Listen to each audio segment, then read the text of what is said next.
जय हिंद दोस्तों, तो कैसे आप सबका फिर से स्वागत है आपका अपने यूट्यूब चैनल मैथ्स वाला पे। मेरे भाई आज की इस वीडियो में एसएससी की सबसे शानदार पोस्ट, सबसे जो ज्यादा चर्चा में रहने वाली पोस्ट पे बात करेंगे, इनकम टैक्स ऑफिसर। जी आप अक्सर मेरे बिगनर्स भाई लोग जब एसएससी से जुड़ते हैं तो उनका एक ही सपना होता है कि इनकम टैक्स ऑफिसर बनने के लिए मुझे क्या क्या करना पड़ेगा, क्या एलिजिबिलिटी होगी, एग्जाम पैटर्न क्या होगा, बहुत सारी बातें पे डिस्कस होगी, पावर क्या मिलती है, एलिजिबिलिटी क्या होगी, वर्क प्रोफाइल क्या होगी, बहुत तरह की आपके मन में बातें चलते रहते हैं। तो क्या आपको भी इनकम टैक्स ऑफिसर बनना है तो एक बार जरूर कमेंट बॉक्स में कमेंट करके बताइए, क्योंकि ये वीडियो आपके लिए बहुत ही हेल्पफुल होगी। क्योंकि इस वीडियो से आपको पता चलेगी कि इनकम टैक्स ऑफिसर होते क्या है, इनकम टैक्स ऑफिसर बनने के लिए क्या करने पड़ते हैं, एलिजिबिलिटी क्या होनी पड़ती है, और मेरे भाई क्या इसमें सुनने में आता है कि बहुत ही ज्यादा पैसे होते हैं, मतलब पैसे ही पैसा। अक्सर आप लोग इस चीज को लेकर बहुत ही ज्यादा चर्चाएं सुनते होंगे। तो चलिए इस वीडियो में आपकी सारी डिस्कस करते हैं, सारी समस्या को सुलझाते हैं।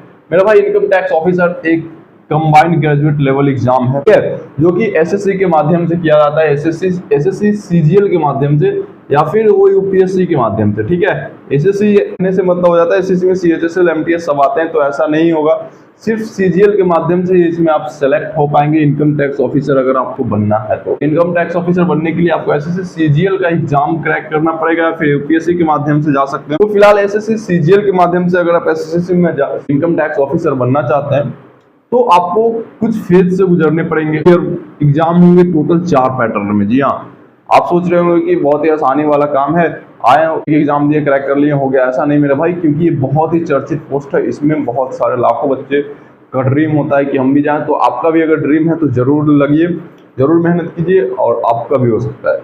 तो 4 फेज से गुजरने पड़ते हैं, टीयर 1, टीयर 2, टीयर 3, टीयर 4। जो एक प्री होता है, एक मेंस होता है, डिस्क्रिप्टिव होता है, डॉक्यूमेंट वेरिफिकेशन होता है।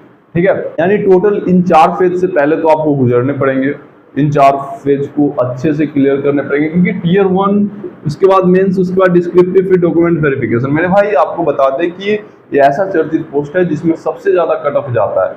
यानी आपका एग्जाम, अगर आपको इनकम टैक्स ऑफिसर बनना है तो सबसे पहले आपको रिजल्ट भी उतने ही अच्छे लाने पड़ेंगे, क्योंकि लाखों बच्चे इसमें ड्रीम होते हैं लाखों बच्चे के, तो उनका इसलिए इसका कट ऑफ बहुत ही ज्यादा हाई होता है। क्योंकि जैसे कि आप लोग सुनते होंगे कि मैं बिहार और हम लोग के क्षेत्र में, जैसे यूपी में, बिहार में, तो यहाँ पे क्या होता है, बच्चे सुनते हैं इनकम टैक्स ऑफिसर मतलब पैसा ही पैसा। तो मेरे भाई ऐसा भी नहीं है, सिर्फ पैसा ही पैसा रखा हुआ रहता है। इसमें सैलरी भी अच्छी खासी होती है, आपको जॉब प्रोफाइल अच्छा होता है, ये सब चीजें होती है। तो इन 4 फेज से पहले आपको गुजरने हैं। बिगिनर्स भाई लोग जितने भी है जान लीजिए, बड़ी बात नहीं है। आपको एक प्री एग्जाम देना है, क्वालिफाइंग होता है, मेंस देना है, फिर डिस्क्रिप्टिव, फिर डॉक्यूमेंट वेरिफिकेशन होता है। बहुत सारे अक्सर बच्चों का आ रहा था कमेंट, क्या इंटरव्यू भी होता है क्या? तो कोई इंटरव्यू नहीं होता मेरे भाई, जब से मोदी सरकार आए हैं तब से इंटरव्यू हटा दिए गए। ठीक है, उसके बाद बता दें फिजिकल टेस्ट, तो कोई फिजिकल टेस्ट नहीं मेरे भाई, टाइपिंग टेस्ट की कोई बात नहीं होती है। तो आप अगर चिंतित हैं इन चीजों को लेकर तो बिल्कुल दूर हो जाइए इस सारे टेंशन से। ठीक है, अब आते हैं पावर की। मेरे भाई पावर बहुत होती है आपके पास,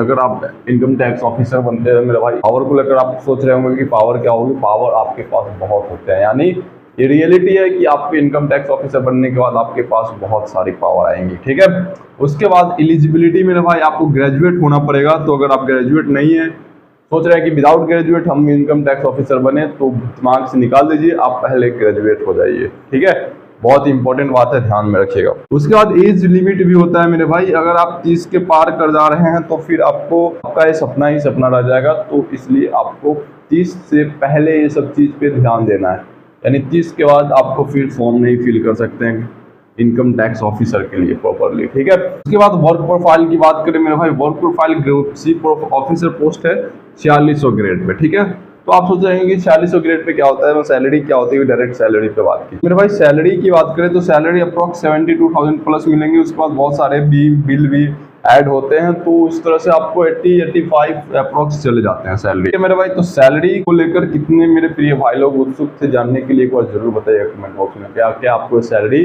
आपके लिए अच्छी खासी लगी या फिर कम लगी या फिर ज्यादा लगी, जरूर बताइएगा। ठीक है, प्रमोशंस के लिए मेरे भाई बता दें क्योंकि बहुत सारे पोस्ट होते हैं, अगर बहुत सारे कुछ ऐसे स्टूडेंट होते हैं जो टैक्स असिस्टेंट मतलब मार्क्स कम होते हैं तो इन तरह के पोस्ट पे चले जाते हैं, तो क्या इनकम टैक्स इंस्पेक्टर वो बन पाएंगे? जी हाँ, अगर आप दूसरे लेवल पे एग्जाम पे गए हैं तो आपको इनकम टैक्स ऑफिसर बनने के लिए approx 7 to 8 year 8 to 10 years लगेंगे, तो आपका बिल्कुल प्रमोशन होंगे और आप इनकम टैक्स ऑफिसर भी बन पाएंगे। कुछ डेटा थी इनकम टैक्स ऑफिसर बनने की जो आपके लिए बहुत ही महत्वपूर्ण थी। तो क्या आपका सपना है, आपका ड्रीम है इनकम टैक्स ऑफिसर बने, तो बिल्कुल जुड़िए और अपना प्रिपरेशन में जुड़ जाइए, आप एसएससी में जुड़ जाइए और आपका सपना भी पूरा हो जाएगा। मेरे भाई इस वीडियो को ज़्यादा से ज़्यादा शेयर कीजिए, क्योंकि जितने भी एसएससी वाले भाई लोग हैं वो इनकम टैक्स ऑफिसर बनना चाहते हैं, तो उनके लिए बातों को जानना बेहद ही जरूरी है। तो मिलते हैं नेक्स्ट वीडियो में। जय हिंद।